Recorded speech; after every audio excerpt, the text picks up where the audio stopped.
Hey, what's up, everybody? My name is Ghost. Welcome to my channel. If you're new here, if you are returning, then welcome back.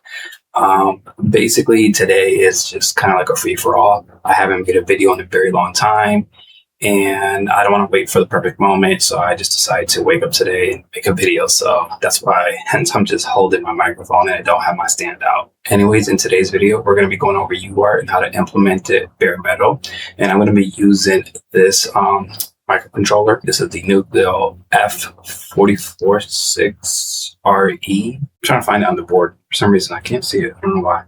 Oh, there it is. Yeah, F446RE. I was right. So we're going to be working on this board. I am like out of it today. This is, like I said, unscripted. I'm just going to go on the flow. I have everything in the description. Let's leave it like that. But this is what I'm working with today, and we're going to be going over everything bare metal, which means we're going to be communicating directly with the registers rather than using some sort of HAL, which is a hardware abstraction layer. Which, if you're familiar with like working with Arduino and you call, say, like digital write, that's considered like a HAL because you're just using some sort of abstraction layer and calling some function, and then that function underneath handles communicating directly with the registers. Well, no, on today's video, we are going to be communicating directly with the registers, meaning we have to look through our data sheets, find the correct registers to communicate to, in this case, UART, and do what we're trying to do, which is all we're trying to do is just print hello world to our PC. So anyways, let's just get into it and stop blabbing. Let's switch over to the computer. Okay, so I'm going to try to keep this very simple. I'm not going to go too deep into details because I don't want this to be a full tutorial. So what we have open is a simple implementation here that I'll go over. And then over here, I have the data sheet, so I could refer back to it and I could show you exactly where certain things are. So back over here into our main entry, it's super simple. We have this init. The reason why it's not just UART is because the S part is for synchronous. Because if you don't know, UART by itself is just asynchronous. But in this case, for our board, it allows for synchronous as well. So that's what the S is for. So we have this initializer here, and then we pass in some number. This is going to be the baud rate. I'll go over that if you don't know what that is as well. So that's what we do there. After we initialize, then we just use this little print function with a quick little print function I made to just print hello world. And then we have our infinite while loop, and that's it. Okay, so let's start with the init, and then we'll go over the printing and everything else. So inside of here is a couple different things. The very first thing that we're going to do is we're going to enable the GPIO port A. That is because our pins, our UART pins, they're on port A. So this is the schematic of our current board that we're using. These right here, these are our pins, as you can see all along here. And the ones that we're concerned about right now are the TX and RX. The TX stands for the transmitter, the RX stands for receiver. But as you can see, this is the UART, and this is what we need to communicate to our PC. So we need both of them. And if you can see right here, what we're really concerned with is, I don't know why I did that. We're really concerned with, I'm trying to highlight it, whatever. What we're really concerned with is this right here, the PA2 and the PA3. What it stands for is port A2 and port A3. I'm going to assume you understand pins, but this is on port A. So that's why we enable port A, the clock, I should say. I don't know if I said that. Once again, it's simplified. I'm not trying to go too deep into exactly why you need to do this, but you do need to do this. Okay, so the next thing here is the motor register. So there's different modes. There's input, output, alternative function, and analog. The one we're concerned with is alternative function. That's because it happens to be a function that's outside of just normal input and output, like setting the pin high to low. The first line here, all it does is it takes both pins. We're taking both of them at the same time and then just clearing out whatever it could possibly be. This is a good practice to do because you don't know what state it was in previously from any other flashes. So the first thing you want to do is just to clear it out completely, which is it zeroes out that register. And then we'll set it to alternative function. And that's just what we set it to here. The next thing we need to do is, considering that we set it to alternative function, we have to select whatever function that we're referring to. And in this case, it's going to be AF7. You have like AF0 all the way to AF15. And in the sheet, it'll tell you like which, let me just show you. It's easier if I just show you. Okay, so this is our table here. You can see it says alternative function. And as I told you, it goes from AF0 to AF15. So what you want to do is first look for your port, which we happen to be at port A here. And we're looking for port A2 and pin 2 and 3. So that's the ones we're looking for. And now what we're looking for specifically is the UART. If you go over here, you'll see it says USART2. So that's the one that we need, right? USART2. This is for the TX and this is for the RX. By the way, I think I had a typo where I labeled it as USART1 for some reason. Yeah, I meant to put that as USART2 because that's the one that we're using.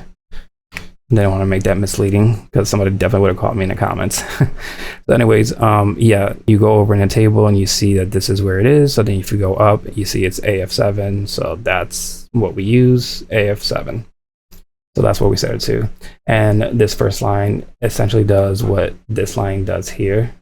We're first clearing that register and then we're setting it to AF7. That's all we're doing. And we're doing it for both pin 2 and 3. So hopefully that wasn't too complicating. Okay, so moving on, we're going to enable another clock. Just like we enabled the GPIO port A up here, we have to also enable the USART clock over here because it's just a separate part. And if you don't enable this, then once again, it will not work. You will not be able to send any data to the PC. So this is important to also enable this clock as well. I can go deep into this, like I keep saying, in the future when dealing with RCC registers and how you enable clocks and whatnot, but I'm just going to continue moving on for now. Okay, so the next thing that you want to do is set up the baud rate. It needs some sort of like agreement, like from the transmitter to the receiver, as far as like how fast are we going to be communicating. So that's what the baud rate is, and that's what we set here. Since we're setting inside of our code, it's basically a transmitter, so we're setting that there. And then in the case of the computer, when I switch over to my serial monitor, you can see right here the baud rate. We're going to set it to the same exact thing. That's what you see here and here. So you're just agreeing that the receiver here is going to have the same thing as the transmitter here. They're in agreement that that this is how fast the communication is going to be, because if it's off, then you won't see anything. Okay, so moving on to the next register. This is the CR1. So the first thing I'm doing here is just clearing the register. It's much like I said up here with the motor or the alternative function. The first thing you want to do is just clear it. Start from a known state by clearing CR1. So we just clear it to 0. That's simple enough. Now, the next thing we're going to do is that we're going to enable the transmitter, because this is the communication that we care about, is just transmitting to the PC. That's mainly all we care about right now. Now, the very last thing you must do is the final enable of UART. Because up here, we just enabled the clock for the peripheral, but that didn't like really enable the UART. We must still enable it, which is UE. So you must do that. And that's what we do last, after we already set everything else up. But this is just a simple setup of USART. And yeah, that's complete. So we can get out of that. Now for our simple print function, all we are doing is accepting a string, right?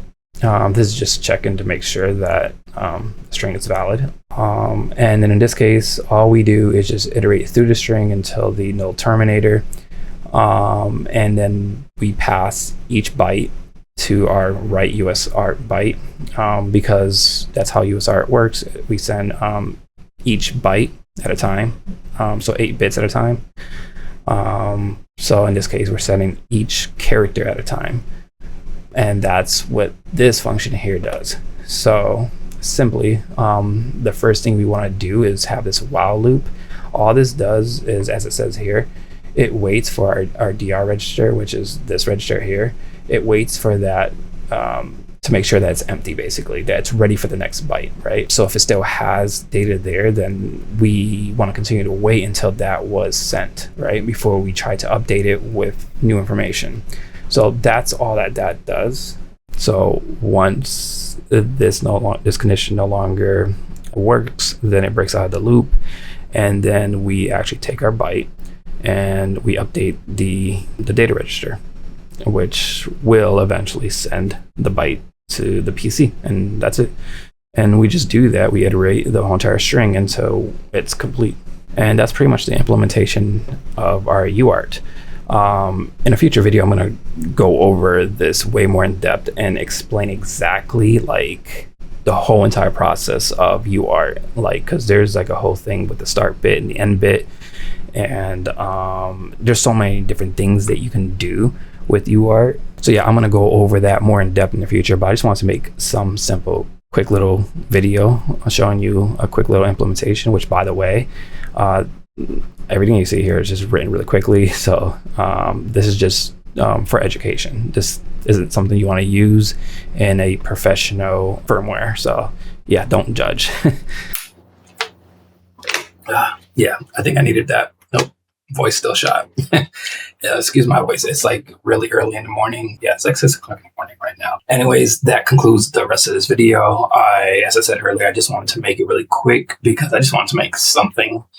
And I think it's still helpful to give you this very broad overview of how bare metal works and how UART works in this case. I will go in depth with UART, and I will go in depth with bare metal. I think I'm going to make a series starting at the very beginning and going over registers and the very basics, even with embedded C, and then going all the way down into different peripherals like SPI, I2C, in this case, UART. So if you are interested in something like that, like me making this series, let me know in the comments. Please subscribe if you haven't already. Hit the like button because that will motivate me to want to make more and more of these videos. I know there's lots of times gaps where I'm just like MIA. That's mainly because I'm still inside school, a lot of life stuff going on, and this isn't supporting me at all. I make no money from this. But if this channel was to grow more and more, then of course I'll have more of my attention because this is now a source of income for me. So yeah, so anything helps. Like, comment, subscribe. Thank you, and I'll see you in the next video.